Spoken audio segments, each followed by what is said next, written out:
Welcome to the ABA Journal Legal Rebels podcast, where we talk to men and women who are remaking the legal profession, changing the way the law is practiced, and setting standards that will guide us into the future.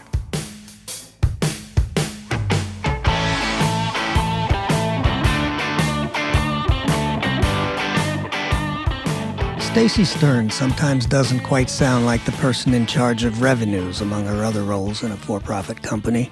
She talks about giving stuff away, and it soon becomes obvious that that's just because she believes it's the right thing to do. Not that Justia, spelled Justia, is the legal portal she and her husband Tim Stanley started some years ago, isn't out to make money. They are and they do, otherwise they couldn't give stuff away. That was a quick loop, I know. We'll straighten it out. First, let me say a bit about Justia. It was the natural path for them after selling their initial venture, FindLaw, which they launched in 1995. That quickly became the leading source for finding free legal information in the early age of the Internet. Mostly they scoured the Internet, and this was before anything like the sophistication of today's search engines. They indexed websites that were useful for lawyers and others. 6 years later, they sold it to what was then Thomson West, now Thomson Reuters, for a reported $37 million .com dollars divided among a number of people.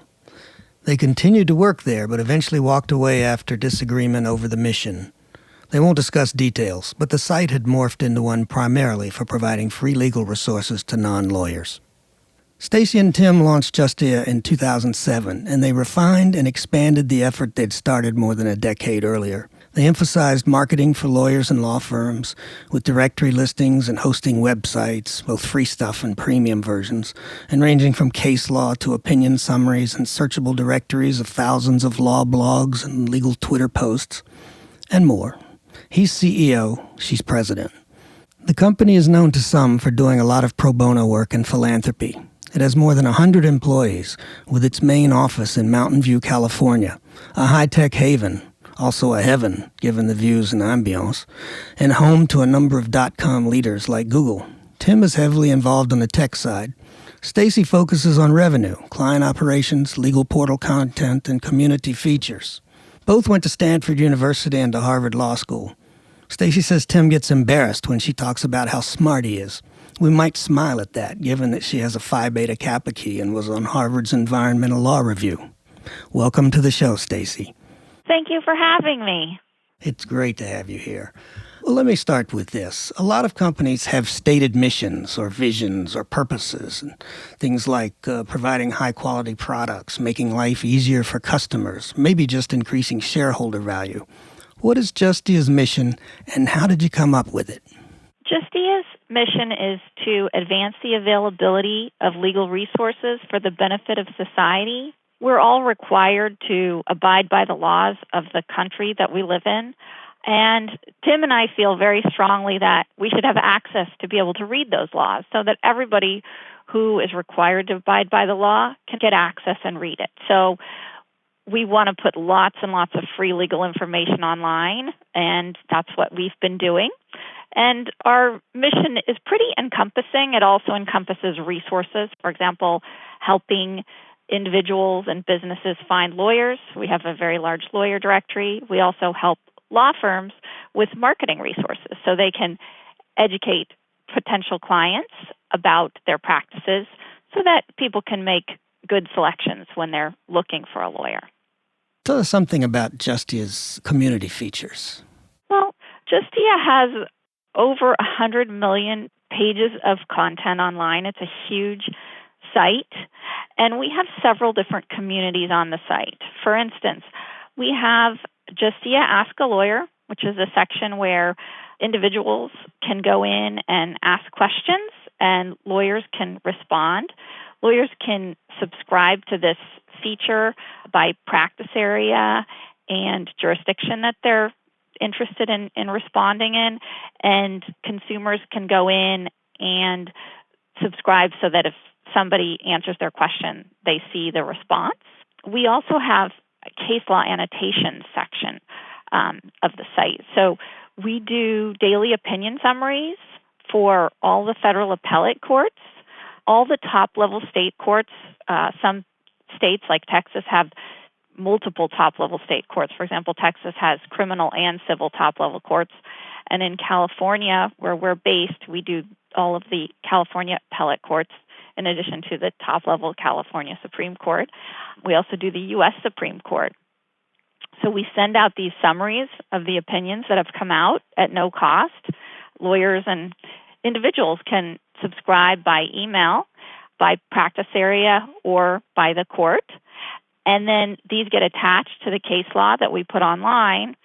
And then individual lawyers who have been authenticated through our directory can go in and annotate the cases. So that's another community that we have. We also have a verdict commentary site. So we have a legal commentary site. We have some really great legal scholars and pundits who write for this commentary site. For example, former White House counsel John Dean is one of the columnists. Vic Gamar, the dean of Illinois College of Law, is another columnist. And we get a lot of people responding because the topics can be cutting edge and controversial. And then we have communities on social media outlets, for example, on Twitter, LinkedIn, Google+, Facebook. We have communities. On Facebook, we have multiple communities. For example, we have the Justia Facebook community, and we also have Justia Mexico, Justia Latin America. We have different courts and topics covered. We have our dogs come to work with us every day, and they have their own Facebook page, which has over 3.4 million community members, whereas the Justia communities on Facebook have over 500,000. So it gives you some context of how popular pugs are online. It sounds almost like a nonprofit. Where do you make the money? The money comes from marketing services for attorneys. Now, we do have free marketing services. For example, any lawyer can have a free, very robust profile in our directory, but then we have premium placements where lawyers can buy advertising in the directory and also have access to statistics of how many people are viewing them in the directory. We also help law firms with their website marketing, their blogs, search engine optimization, pay-per-click advertising. We offer custom content services for attorneys who are too busy to draft their own content. We help attorneys with social media. So these are all different ways that we generate revenue through Justia. Now, you do free websites and premium websites. I could get one free if I'm a lawyer, or I could buy one. What would be the difference? Yes, we do offer free websites and premium websites. The premium ones are a lot nicer. The free ones are kind of, you can go in and you can add your information, but the premium ones are customized designs. We're constantly making updates to the premium ones to keep up with changes in the industry, where the free ones are a little bit behind in that. They're actually quite a bit behind in that section. And the premium ones, you have an account manager and somebody working with you, whereas the free ones, it's all self-service. I spoke with a friend, Bob Ambrosi, who's something of a Renaissance combination of lawyer, journalist, bar leader, and a number of other things. And he's, as you know, he has the authoritative law blog Law Sites, where he, for many years, has kept up with what's available on the web for lawyers. And he told me not that long ago he did a sort of study or test to see how the search engine optimization by Justia compared with some of the maybe better known and higher priced products. And he found it was surprisingly good. What do you do in search engine optimization? Well, our strategy for search engine optimization is to build a relevant, high-quality site, because that's what the search engines want to reward. If they give their users good results in the search, they're going to get more visitors coming to their search engine. So what we do is we want to build a high-quality, relevant site for the client, and it's a collaborative process. We take a consultative approach. And the search engines are constantly changing, especially Google. Google's updating its algorithm all the time. Justia has been around for over a decade, and some of our clients have been with us for that long. And when the internet, started, most people were not on mobile devices accessing the internet. When we launched the website product, most people weren't doing that. But now most searches, most internet usage is on a mobile device. So that's just one example of how we've been updating the websites. Now they're all mobile friendly. We've updated to responsive designs. Another example is Google recommends HTTPS protocols, so we update the protocols on the website. So we're constantly making changes as the search engines change. One element of optimization that's very critical is content. You can't have a site that's going to rank very well unless you have good content that helps differentiate you. So we really like to encourage our clients to write high-quality content. We provide coaching on how to do that. So those are important elements of optimization. Also, there's factors such as links pointing into the sites and consistency of name, address, and phone numbers. So we do submit sites out to free high-quality directories to do high-quality link building, and we submit the sites out, the name, the address, and phone numbers of the firms to create consistency there as well. But there's all important elements of optimization, and we have an amazing engineering team and stay on top of things so we can give our clients great service. I think you mentioned something a couple of minutes ago. Do you also provide content? Do you have people who write content for law firm websites? We do. We really like to encourage the clients to write their own. Their clients are going to know their practice better than anyone else, so we provide coaching on that. But lawyers get busy and people get busy, and for a variety of reasons, firms will sometimes want to delegate out the content. In that case, we do have a team of writers here who's led by David Kemp, who's a former law review editor from Berkeley Law School. And this writing team drafts content for clients on an a la carte basis. So if the firms can't write it themselves, we do offer drafting services, and then the firms can proofread it and make any edits that they'd like. I keep coming back to what for me is a fun way of trying to figure out where Justia is more like a nonprofit and more like a profit company. Can you tell us more about some of the things that you do that for-profit companies typically don't? Well, certainly. We put up a lot more information for free than I think a for-profit company typically would. For example, earlier I mentioned we do the case law summaries for all of the top courts in the country. I don't think most companies would want to do the free case law summaries, and certainly not for all of the different states. Some are less populous than others. Some might be less lucrative than others, but we wanted to have a complete set, so we do them all. And, some legal publishers might find the free information we put up to cannibalize paid offerings that they have. We also tend to do a lot of pro bono stuff. It's really fun for us, and more so than some other big companies. We've had organizations come to us and ask us to help them after they've tried with a larger organization who didn't seem to have the resources to help them, where we were happy to do it. We also share information. For example, we share our case law summaries with Fast Case, who are friends of ours. So we do a lot of pro bono stuff. It's really fun for us, and it's, in line with our mission and vision. Well, could you tell us a little bit more about some of the pro bono efforts? I gather that you don't put out press releases about pro bono activities and philanthropy. I understand that Justia is involved in that too. I've seen a couple of examples. Maybe you could explain. One is the Stanford Copyright and Fair Use Center, and the other is the Cornell Legal Information Institute. You've been doing some things with them. Could you tell us a bit? Sure. So we work with Stanford on the copyright and fair use sites, helping them, assemble the site, host the site. We do a lot of work on that. And we work with Cornell, who is a like-minded organization that's very interested in putting free legal information online. Cornell is the oldest, highest traffic legal academic site in the world.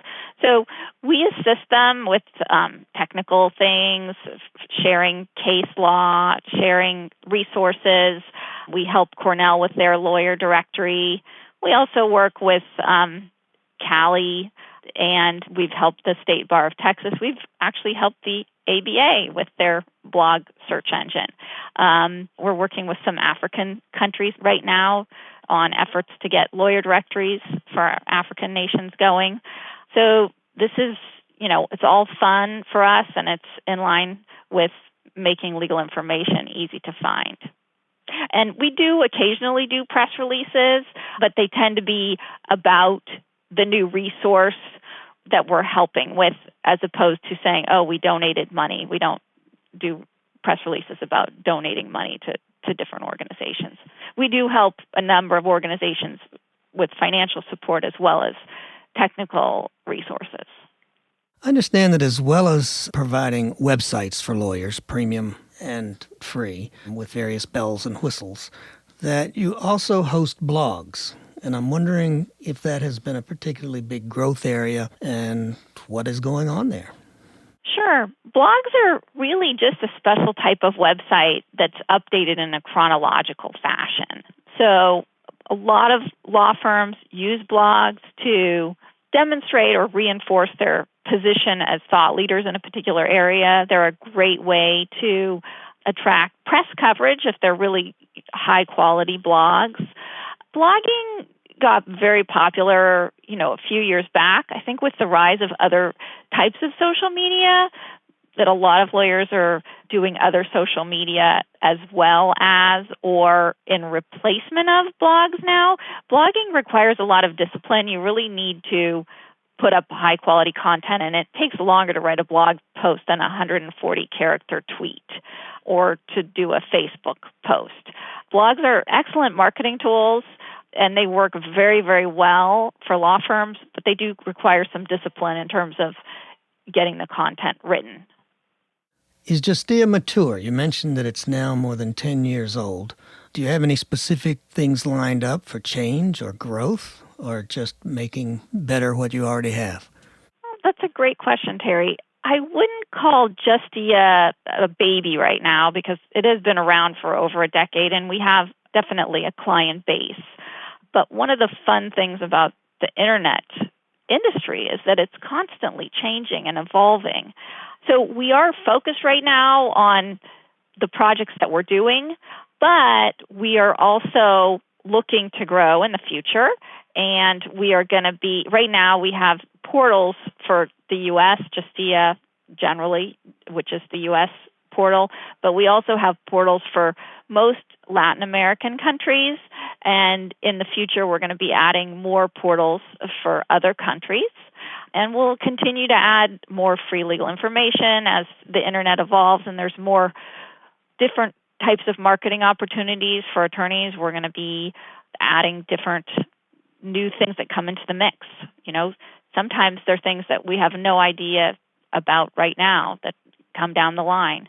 So it will be interesting to see how the internet evolves and what we can offer in the future. I have another question about websites, and I'm curious what size law firms you tend to do. Is it solos and small practitioners, mid-size firms, big firms? What's the bulk of the work? We have clients all the way from solos up to some of the largest firms in the world. So there are a lot more small firms than there are large firms. So the bulk of our work tends to be the smaller firms, just because there's more of those. But we do offer services for all size firms and have clients in all of the different segments, from appellate lawyers to zoning lawyers, from the biggest law firms in the world to solos in very small towns. So some of the savviest marketers tend to be personal injury lawyers because they get paid on a contingent basis and they're very competitive. So we do have a lot of injury lawyers and criminal defense lawyers, but we also have business firms and very large firms that cater specifically to businesses. Are there any particular differences in requests from law firms and different size law firms and in matters and things they need for their websites? Well, the big firms tend to have marketing officers and more marketing people internally. So very rarely are they going to look for content development because they can do that internally than the small firms. And a lot of the small firms, this will be brand new to them. We'll work with someone right out of law school. We have clients who I actually met when they were in law school and contacted us and wanted advice to grow their practices. And now they have thriving practices with multiple office locations and multiple attorneys working in the firms. So, you have different cultures in big firms versus small firms.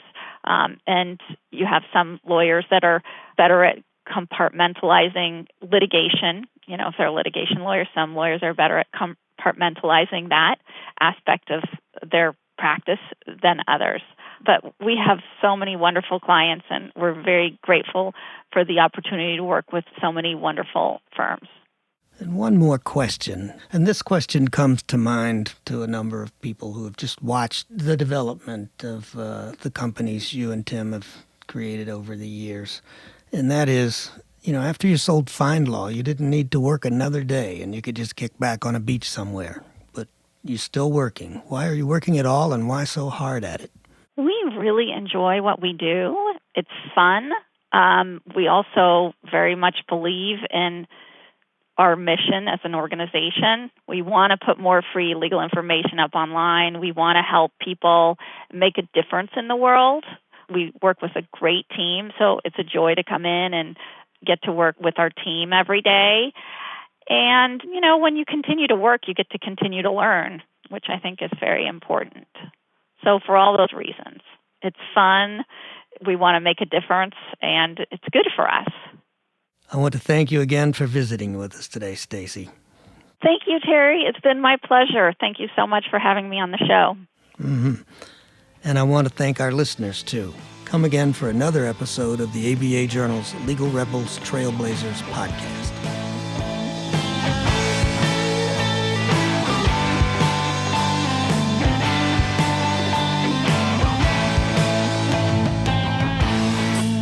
If you'd like more information about today's show, please visit LegalRebels.com, LegalTalkNetwork.com, subscribe via iTunes and RSS, find both the ABA Journal and Legal Talk Network on Twitter, Facebook, and LinkedIn, or download the free apps from ABA Journal and Legal Talk Network in Google Play and iTunes.